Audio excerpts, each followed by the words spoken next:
2018년 6월 25일 예수님의 메시지 말씀 마태복음 너희는 그들의 열매로 그들을 알게 되리니 사람이 가시나무에서 포도를 또 엉겅퀴에서 무화과를 거둘 수 있겠느냐. 요한복음 15장 1절에서 8절 나는 참 포도나무요 나의 아버지는 농부시라.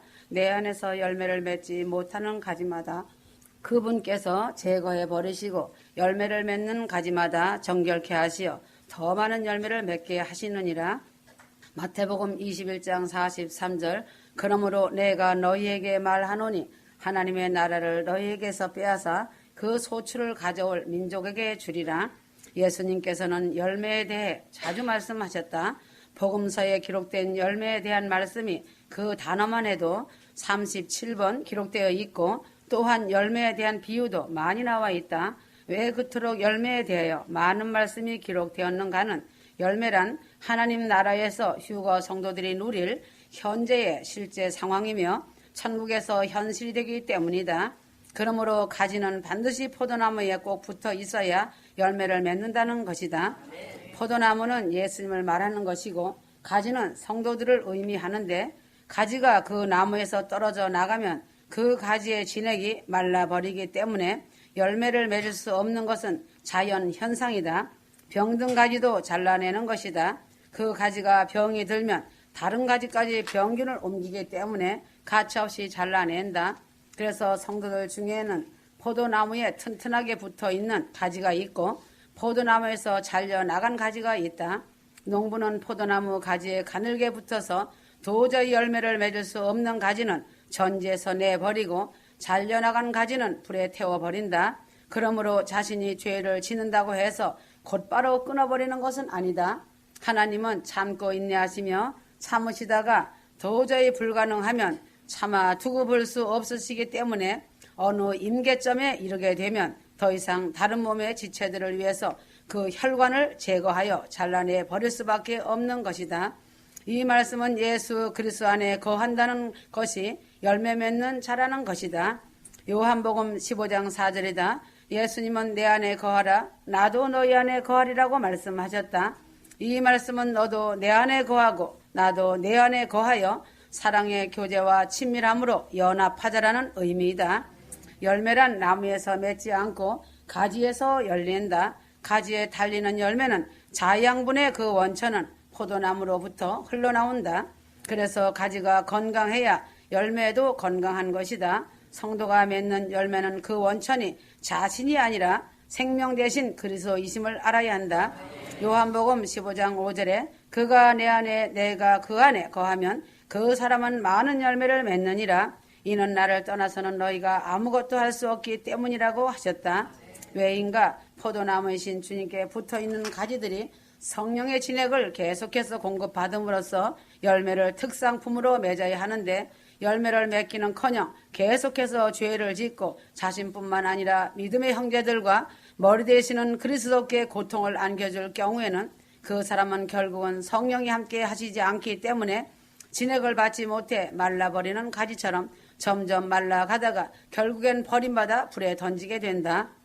그러므로 자신이 먼저는 예수 그리스도 안에 확실한 믿음으로 거해야 주님도 자신 안에 거하신다는 사실이다. 주님은 억지로나 강제적으로 가지들이 포도나무에 붙어 있게 하지 않으신다. 자신이 진정으로 예수님을 죽도록 사랑하고 생명과 주인으로 모시고 십자가의 좁은 길을 걸으며 주님 따라가기로 결정하고 선택하는 것은 자신의 몫이다. 이 세상 것으로는 열매를 맺을 수 없다. 예수님과 함께 동행하며 협착한 길을 감사하며 삶을 살아가는 자가 열매를 맺을 수 있다. 왜 가지가 포도나무에서 잘려나가는가? 하나님의 때가 있다. 인간 농사의 대가 있으며 농부는 하나님 아버지이다. 만약에 가지가 열매를 맺지 못하면 그 가지를 가차없이 잘라내라고 엄히 명하신다. 그래서 농부가 열매 맺지 못하는 가지나 또한 나쁜 열매를 맺으면 그 과일나무마다 베어버린다. 열매를 맺도록 기다려주는 그 기간은 3년이지만 포도원 지기는 1년을 더 요청한다. 누가복음 13장 9절 만일 열매를 맺으면 좋거니와 맺지 아니하면 그때는 잘라버리소서 라고 하였노라고 하시더라. 주님은 은혜의 시대를 성도들에게 또한 교회들에게 주시고 인내로 그 고통을 참으시고 인내하시지만 그 기간 동안 그 한계점을 반드시 두신다는 사실을 잊지 마라. 그러므로 그때까지 주님의 한계점에 이르지 못하면 반드시 제거할 자는 제거해 내신다. 왜인가? 다른 지체들인 형제들에게 더러운 죄악의 질병을 옮겨 전염시켜 주기 때문이다. 그러므로 휴거 성도들이 열매를 많이 맺으면 먼저는 아버지 하나님께서 영광을 받으시고 예수님의 신부로서 자격을 갖추는 것이다. 좋은 열매를 많이 맺는 것은 농사의 대가이신 농부의 기쁨이라는 것이다. 열매를 많이 맺는 자는 사랑과 긍휼이 많다는 증거다. 왜인가? 농부이신 아버지가 사랑과 긍휼과 자비이시기 때문이다. 그래서 긍휼을 행하지 아니하는 자는 긍휼이 없는 심판을 받을 것이다. 긍휼을 행하는 자는 긍휼히 여김을 받음으로 심판을 이기고 자랑한다는 것이다. 그러므로 심판이 긍휼을 절대로 이기지 못한다. 긍휼은 심판도 능히 이긴다. 그래서 긍휼 심판이라고 한다. 긍휼은 죄인을 바라시는 하나님의 마음이시다. 하나님은 긍휼의 하나님이시다. 십자가는 죄인들을 긍휼히 보시는 하나님의 사랑에 간절한 마음의 결정체이시다. 죄인을 향하여 긍휼을 베푸시는 하나님의 사랑의 확증이시며 긍휼의 마음은 사랑의 마음이다. 휴거는 사랑이라고 하였다. 그러므로 사랑과 긍휼이 가슴에 가득 채워진 자가 신랑 주님의 마음을 닮은 자로서 열매를 많이 맺는다.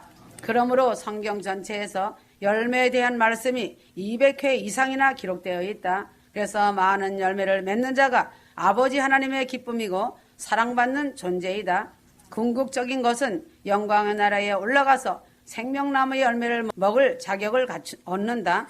사랑과 긍휼의 열매인 의의 열매를 맺는 의인들은 예루살렘성으로 입성하여 들어가 아버지 집에서 해와 같이 빛날 것이다. 그 영광은 이 땅의 언어로는 표현할 수 없다는 것이다. 그러나 좋은 열매가 있으면 나쁜 열매, 설익은 과일, 썩은 과일, 냄새나는 과일 등은 최종 그들의 종착지는 불못이다. 자신의 삶의 열매는 곧 하나님 나라 천국이고 그 반대로 지옥의 속성에 연결되어진다. 그래서 좋은 열매, 나쁜 열매이다. 지금 이 시대 이 마지막을 고하는 종말의 때에 살고 있는 휴거 성도들은 실체의 주님을 보는 눈들이 귀가 열려 있어야 한다. 말씀의 떡과 생수로 목마르지 않기 때문에 푸른 초장 쉴만한 물가에서 열매를 맺고 있는 것이다. 기다리는 은사보다 더 큰 은사는 없다고 주님은 말씀해 주셨다. 이제는 세상이나 국가나 교회들이나 교인들이든지 성도들이든지 감추어져 있던 것들이 밝히 드러나고 있다. 성경의 비밀들이 열리고 알게 하시고 계시는 때이다. 빛과 어둠이 만천하에 다 드러난다는 사실이다. 빛은 빛대로 어둠은 어둠대로 끼리끼리 모인다. 마지막 휴거 준비하며 말씀과 무릎으로 가는 성도들이 복 있는 자들이다. 로마서 8장 21절 피조물 자체도 그 썩어짐의 속박으로부터 해방되어 하나님의 자녀의 영광스러운 자유에 이를 것이기 때문이라. 그러므로 인간 세상에서 흔히 사용하는 철학이라는 것은 인생 무상을 깨닫는 데서 시작하고 종교라는 것은 생자 필멸을 인식하는 데서 출발한다. 그래서 인생은 나그네 길이라고 창세기 47장 9절에 말한 것이다. 야곱은 파라오에게 내 순례의 길 세월이 130년인데 짧고 험악하였다고 하였다. 그래서 인생의 일생은 손 넓이만큼 크기라고 하였다. 시편 39편 5절 보소서 주께서 내 날들을 손너비만큼 주셨으므로 내 연수가 주 앞에서는 없는 것 같사오니 진실로 가장 좋은 상태에 있는 모든 사람도 다 헛될 뿐이 나이다 하였다. 인생은 잠시 있다 사라지는 안개와 같은 것이다. 야고보서 4장 14절 너희가 내일 일어날 일을 알지 못하나니 너희 생명이 무엇이냐 잠깐 보이다가 사라지는 안개니라 하였다. 그래서 사람들은 인생은 공허한 꿈이라고도 하는 것이다. 그러므로 인생의 근본 문제라고 보면 생자 필멸 생로병사 회자 정리 재행 무상은 누구나 보편적인 운명이다. 그래서 인생은 치료할 수 없는 질병이라고 한탄하며 살고 있다. 하나님의 손길에 의해 시험되지 않는 인생은 살 가치가 없는 것이다. 왜인가? 머리 검은 짐승이기 때문이다. 자신의 생사화복을 주관하시고 생명을 주신 분을 모르기 때문이다. 인생의 생명이 자신의 수명을 다하기까지 인생은 하나님의 손으로 쓰여진 동화 같다고 말하였다. 그래서 인생은 선도 악도 아니다. 그러나 인간은 선과 악이 존재하는 처소이다라고 한다. 인간은 불확실한 존재성을 붙잡고 항해를 하는 것이다. 인생의 가장 중요한 것은 주 하나님을 알고 믿으며 예수 그리스도의 실천신학의 광야학교를 졸업하는 것이 인생 최고의 복이다. 제 아무리 부자고 학식이 이 세상에서 뛰어난 자라 할지라도 인생의 생애에서 자신의 생명을 반드시 잃어야 한다는 것보다 더 확실한 것이 없다는 것이다. 그러므로 인생의 어려운 자신의 운명을 선택하는 길은 자신을 위해 십자가를 대신 져주신 주님 안으로 들어가느냐, 아니면 세상을 사랑하여 사단의 종 노릇하며 사느냐, 두 길 중에 하나를 선택해야 하는 것이 누구도 아닌 자신이 결정 선택이다. 인간이라면 생각하는 존재이다. 그래서 자신의 생명을 위해서 주도 면밀하게 생각하는 좋은 길을 선택하는 것이 영혼을 위한 준비이다. 성경은 하나님이신 창조주의 말씀이 확실하고 사실이라고 믿는다면 우주와 인류의 모든 해답은 분명하고 확실하게 성경 속에 감추어져 있고 말씀 그대로 기록된 책이다. 이 우주 세상이 성경 66권 말씀에 예언된 그대로 이루어져 가고 있다는 사실이고 현실이다. 인생은 천국 아니면 지옥이라는 사후에 세계가 반드시 있다는 것이다. 그러므로 인간은 영원히 죽지 않고 영원토록 존재하는 것이다. 왜 인생은 죽음 후에 사후세계가 있으며 영원히 죽지 않고 영원을 사는가는 분명히 영원한 목적이 있다는 사실이다. 천국과 지옥은 실존하는 실체 그 자체이다. 그래서 자신들 마음대로 생각하고 잘못 살면 지옥이다. 인생은 함부로 살 인생이 아니다. 죄악으로 생지 필멸의 법칙에 매인 현재의 우주 그 자체가 그대로 존속하지 않는다. 그래서 인생이 영원히 산다는 것은 어떤 몸인가? 예수님의 아바타가 되어 청춘으로서 아름다운 영광의 몸이 되어 영원히 사는 것이다. 성경 말씀대로 믿고 사는 자가 지옥 가는 자 없다. 왜인가? 죄를 회개하고 예수 그리스도로 삶을 살고 성령 충만으로 거듭났기 때문이다. 휴거 성도들은 이 말씀을 신비에 새기고 자신의 영혼 관리를 말씀에 사활을 걸어야 한다. 자신의 생명보다 더 귀한 것은 없다. 그러므로 성경과 예수 메시지 말씀은 하나님의 말씀으로서 중차대한 사활을 좌우하는 명제가 아닐 수 없다. 휴거 준비하는 성도들에게는 참 소망이고 복된 말씀이다. 휴거의 길은 보았다 들었다 해서 가는 길이 아니다. 전능하신 창조주 하나님만이 뜻하신 계획을 이루실 수 있으시기 때문이다. 그러므로 성경은 하나님 말씀에 대한 예수 그리스도의 증언으로 시작되고 하나님 말씀에 대한 증언인 예수 그리스도로 끝난다. 그래서 창세기 1장 1절 태초에 하나님께서 하늘과 땅을 창조하셨느니라, 이 말씀이 천지 창조이다. 계시록 22장 19절 또 누구든지 이 예언의 책의 말씀들에서 삭제하면 하나님께서 생명의 책과 거룩한 도성과 이 책에서 기록된 것들에서 그의 부분을 제하여 버리시리라 하였다. 그래서 인식 능력의 인간은 한계를 가진 인간이다. 아무리 많이 배우고 석박사들도 인식 능력은 다 한계가 있다. 하나님이 창조해 주신 인식 능력을 뛰어넘는 것이 교만이다. 그래서 인간은 성경 66권이 하나님의 말씀이라는 사실에 대하여 여러 가지로 논쟁할 아무런 이의가 없다. 그래서 하나님께서는 영원히 살고 죽는 준엄한 선택을 믿음이란 단순한 명제 이후에 걸어 놓으셨다는 것이다. 믿음만이 성경에 기록된 대로 하나님의 말씀이라는 사실을 경험으로도 확증되어지고 만져지는 유일한 길이다. 히브리서 11장 1절, 고린도전서 1장 18절, 십자가의 도가 멸망하는 자들에게는 미련한 것이요 구원을 얻는 우리에게는 하나님의 능력이라고 하였다. 휴거 성도들은 성경과 예수님 메시지 말씀이 세상에서 유일한 하나님 말씀이라는 성경에 기록되어 있는 그대로 목숨을 걸고 믿어야 한다. 인간의 사후 세계의 문제는 인간을 창조하신 하나님만이 대답하시고 책임질 수 있는 명제인 것이다. 인간의 사후 세계는 필연적으로 인간 창조의 연장선상에 있는 과제이기 때문이다. 그러므로 사후 세계에 대한 실체적 증명은 전 우주 안에 전 인류 역사 속에 단 한 번 있었다. 그것이 저 불가사의한 예수 그리스도의 부활이다. 예수님의 부활은 명실공히 지상 최대의 우주적 사건이 아닐 수 없다. 모든 피조물이 지금도 썩어짐에 종노릇하는 현실에서 유일하게 생자 필멸의 수위를 벗어 던진 사건이기 때문이다. 휴거 성도들은 선지자 사도들이 목숨 걸고 증언한 주님의 부활 승천을 새 우주적인 차원에서 확신해야 한다. 그러므로 인간의 사후의 부활과 휴거로 말미암은 영생은 본래부터 태초에 하나님께서 정해놓으신 사실이다. 고린도전서 15장 12절이다. 그래서 인생은 너는 내 안에 나는 너희 안에 화목을 이루고 거하기만 하면 보혈을 의지하여 회개하고 거듭나서 인생은 영원히 살 수 있는 천국 본향집이 있다. 기독교만이 아멘으로 단언하고 확증한다. 기독교인의 생사관은 땅 차원의 현생에서 하늘 천국 차원의 영생으로 옮겨가는 것이다.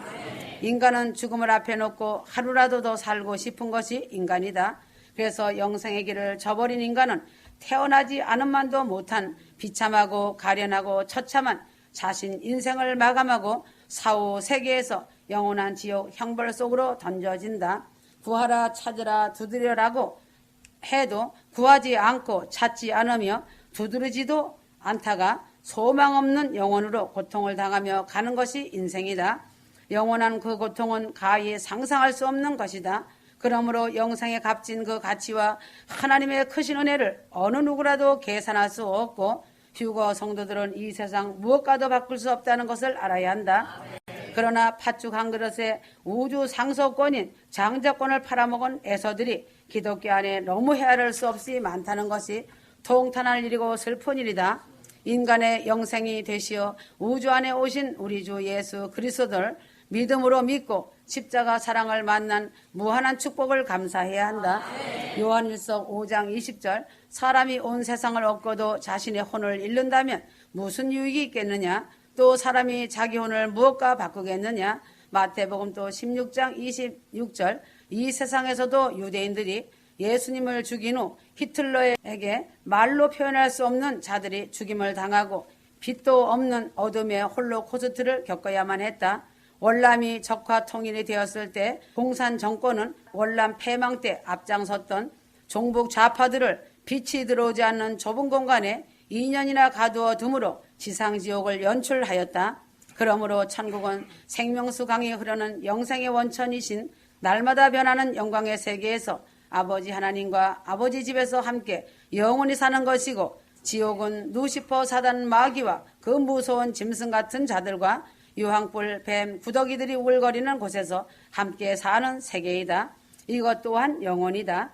계시록 20장 4절 1000년 동안 왕노릇하는 것이다. 마태복음 25장 41절 왼편에 있는 자들은 영원한 불못으로 들어가라 한 것이다. 그러므로 세상에 오셨던 성자 하나님이 공언하신 말씀이신데 지옥을 없다 하는 자는 하나님 말씀을 거역하고 대적하는 것이다. 천국은 현재 휴거 성도들 안에서 영적으로 성장 과정을 이루며 진행되고 있다. 영광의 날에는 예루살렘 성에서 영원히 산다. 그러므로 예수 그리스도를 통하여 나타난 하나님의 뜻이 완전히 통치하는 성도들의 삶이 천국의 핵심이다. 죄와 생자 필멸의 법칙에 매인 현재의 우주는 그대로 존속하지 않는다고 성경은 기록하였다. 왜인가? 현재의 우주는 인간들이 만들어 놓은 죄로 천국에서 포용하기에는 자연적인 상태와 천국 백성의 생존적 여건이 너무나 미흡하다. 천국에는 죄가 없어야 하고 오늘 이 세상처럼 부패한 인간 사회가 다시는 없어야 한다. 그래서 현재의 우주는 새 우주로 바뀐다는 것이다. 이처럼 영원한 우주적인 지복세계를 열기 위한 새 창조의 새날이 눈앞에 다가왔다. 하늘에서 내리는 재앙은 천지가 개벽을 할 것이다.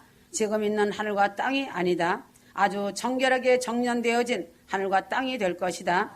천년왕국은 만왕의 왕 예수 그리스도께서 왕들과 분봉왕들과 함께 1000년 동안 다스리는 왕국이다. 그때는 동물과 자연이 마음껏 자유를 누리며 인간들도 죄가 없기 때문에 그 자유로움을 이루 형용할 수 없을 것이다. 천년왕국은 하늘의 통치자이신 예수 그리스도께서 하늘의 왕들과 분봉왕들이 사랑과 평강이 넘쳐서 다스리는 때이기에 기쁨 충만, 사랑 충만이 된다. 그때는 질병이 없고 무병장수하는 때이다. 모든 자연이 풍요롭기 때문에 자연을 마음껏 먹고 즐기는 때이고 모든 자연의 각종 채소가 보약이 된다. 그래서 질병이 없는 것이다. 혹시 인간이 죽는 것은 자신이 잘못해서 오는 저주로 죽는다. 지금의 우주는 융기가 되어 다 없어지고 정년되어진 새로운 세상이 되며 천년왕국 때 예루살렘 성전이 세워지는데 아주 높은 곳에 그 규모가 위대하게 어마어마한 크기로 세워진다. 그곳으로 천년왕국 백성들이 예배하러 모여 잔치를 한다. 하나님을 찬양하며 먹고 마시고 즐거워한다. 그때 휴거받아 올라간 왕권을 받은 왕들과 주 예수 그리스도께서 내려오기도 한다. 세상 언어로 말한다면 여행하는 것과 같다. 소풍 가는 것과 같을 것이다. 그러므로 그리스도의 십자가 죽음은 옛 창조의 종결이며 예수 그리스도의 부활은 새 창조의 태초이다. 종말론이란 현재의 낡은 세계를 완전히 정리하고 새로운 세계의 도래를 규정하는 대망의 시공간적인 초자연의 논리다. 눈물과 죽음과 죄와 슬픔과 이별이 다시 없는 아름다운 세계에 대해 성경 말씀으로 하나님의 사랑과 긍휼의 언약으로서 믿음의 성도들에게 말씀해 주신 보혈의 피의 약속이다. 계시록 21장 1절에서 2절 또 내가 보니 새하늘과 새 땅을 보니 처음 하늘과 처음 땅은 사라지고 바다도 더 이상 있지 아니하더라. 나 여호와는 거룩한 도성 새 예루살렘이 하나님께로부터 하늘에서 내려오는 것을 보았는데 마치 신부가 자기 남편을 위하여 단장한 것 같이 예비되었더라. 휴거 성도들은 대한민국의 위태로움과 재난과 재앙으로 짝을 이루고 닥치는 것을 보고 다 내려놓고 마음을 가다듬고 입으로 헛소리하지 마라. 말씀을 마음에 새겨라. 깨어라. 아멘.